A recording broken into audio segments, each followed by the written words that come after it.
What is Kafka? Kafka is a distributed platform for pushing events throughout your organization. Those events need to be sourced from many different sources and ultimately streamed or persisted to many different targets. We've, over the last couple of years, seen an evolution of this Kafka platform becoming both streaming and persisted. That's one important thing to know. Another important thing to know is how that data is sourced.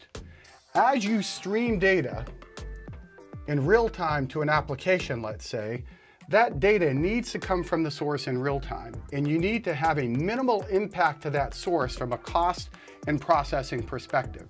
By leveraging CDC, this can be achieved. As that data is persisted in these targets, we see customers persisting them within a data warehouse or data mart environment. So the two things to know are the importance of CDC in source disruption, as well as persisting those from the Kafka distributed platform into a warehouse or a data mart downstream.